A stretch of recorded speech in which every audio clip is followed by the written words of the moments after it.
Struggle T V میں خوش آمدید۔ آج ہم بات کریں گے 2034 میں ہونے والے اس فٹ بال ورلڈ کپ کی جو سعودی عرب میں منظم کیا جائے گا۔ یہ ورلڈ کپ فیفا جو عالمی سطح پر فٹ بال کو اور اس کے ٹورنامنٹس کو منظم کرنے والی ایک باڈی ہے، ایک ادارہ ہے، اس کی سیاسی، نظریاتی اور اخلاقی دیوالیہ پن اور کرپشن کے اوپر، کیونکہ یہ فٹ بال ورلڈ کپ اس کے سیاسی، نظریاتی اور انسان دشمن رویے کا ایک اور نمونہ ہے۔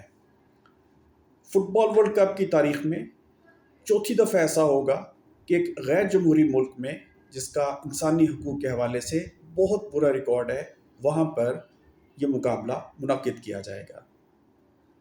پہلی دفعہ 1930 میں اٹلی کے اندر فٹ بال ورلڈ کپ ایک ایسے ملک میں منظم کیا گیا جہاں پر مسولینی کی قیادت میں فاشسٹ حکومت قائم ہو چکی تھی۔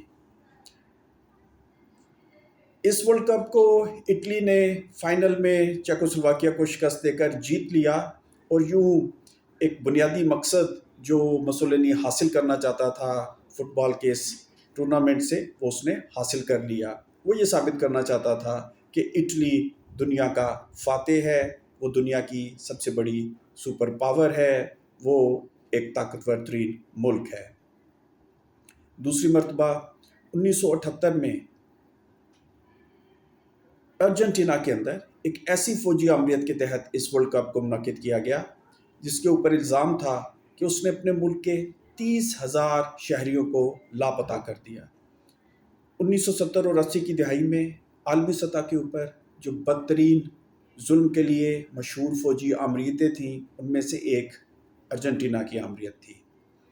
ارجنٹینا نے بھی اس فٹ بال ورلڈ کپ کے فائنل میں نیدرلینڈز کو 3-1 سے ہرا کر یہ ورلڈ کپ جیت لیا، اور یہ ثابت کرنا کہ ارجنٹینا ایک کامیاب ملک ہے اس کے باوجود کہ وہاں پر آمریت ہے، اس منصوبے کو وہاں کی فوجی آمریت حاصل کرنے میں کامیاب رہی۔ تیسری مرتبہ 2022 میں یہ ورلڈ کپ قطر میں منعقد کیا گیا۔ قطر کے انسانی حقوق کی داستان بتانے کی ضرورت نہیں ہے۔ اس ملک کی صرف 35% آبادی کو مقامی آبادی کہا جا سکتا ہے، باقی آبادی تارکین وطن، خاص کر جنوبی ایشیا سے جانے والی لیبر پر مشتمل ہے، جنہیں وہاں پر غلاموں جیسے سلوکوں کا سامنا کرنا پڑتا ہے۔ اور 2022 میں جب وہاں پر فٹ بال کا ورلڈ کپ منعقد کیا گیا تو قطر یہ مقابلہ تو کیا، ایک میچ بھی نہیں جیت سکا۔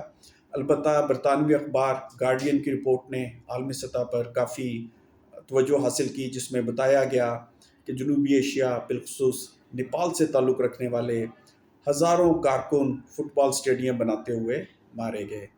ضمنی طور پر میں یہ کہنا چاہوں گا کہ میں خود فٹ بال ورلڈ کپ بہت شوق سے دیکھتا ہوں، اور قطر میں ہونے والے اس ورلڈ کپ کو پہلی مرتبہ میں نے سرے سے نہیں دیکھا۔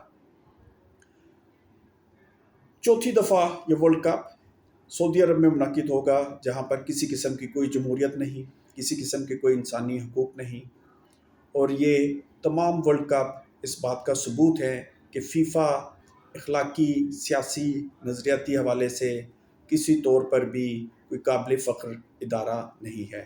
اس کا ریکارڈ ایک طرف اگر مالی بدعنوانیوں کی وجہ سے داغدار ہے، بالخصوص جب قطر میں ورلڈ کپ ہوا تو بہت شور مچا تھا کہ یہ ٹورنامنٹ فیفا کے عہدیداروں نے رشوت لے کر قطر کو الاٹ کیا ہے۔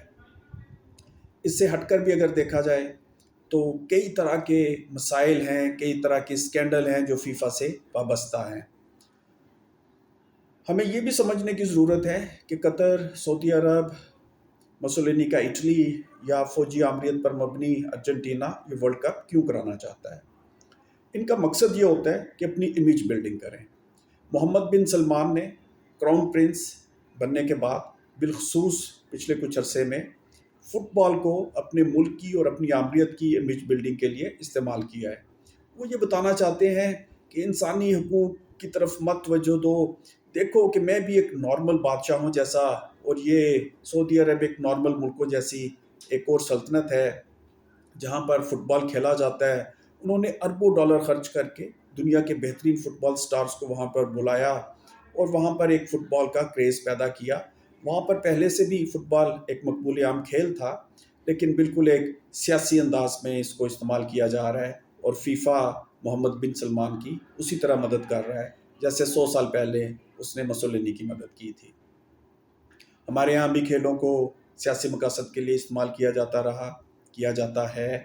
اس کی ایک مثال ضیاء الحق تھے، جنہوں نے ایک طرف کرکٹ ڈپلومیسی کو فروغ دیا تو دوسری طرف اپنی امیج بلڈنگ کے لیے وہ ہر کرکٹ میچ دیکھنے پہنچے ہوتے تھے، اور عمران خان کو انہوں نے اپنا منہ بولا بیٹا قرار دیا ہوا تھا۔ عمران خان خود بھی اس بات کا اقرار کرتے ہیں، ان کی ایک ویڈیو کلپ موجود ہے جس میں وہ بتا رہے ہیں کہ ضیاء الحق نے انہیں اپنا بیٹا قرار دیا ہوا تھا۔ عام طور پر کہا یہ جاتا ہے اور سمجھا یہ جاتا ہے کہ کھیل غیر سیاسی ہوتے ہیں۔ کھیل انسان کا ایک بنیادی حق ہونا چاہیے۔ سرمایہ داری نے انہیں ایک طرف جنس بنا کے رکھ دی ہے۔ پوری دنیا میں ایک اکثریت صرف کھیلوں کو ٹی وی پر دیکھ سکتی ہے، کھیلوں میں حصہ نہیں لے سکتی۔ اس بحث سے قطع نظر آج کے موضوع کے حوالے سے ہم یہ نقطہ اٹھانا چاہتے ہیں کہ سیاستدان اس غیر سیاسی عمل کو، اس صحت مند عمل کو، اس ثقافتی عمل کو سیاست میں بدل کر رکھ دیتے ہیں، جس طرح وہ باقی چیزوں کو مذہب سے لے کر کلچر تک اور ڈراموں سے لے کے آرٹ تک ہر چیز کو سیاسی مقصد میں بدل دیتے ہیں۔ انہوں نے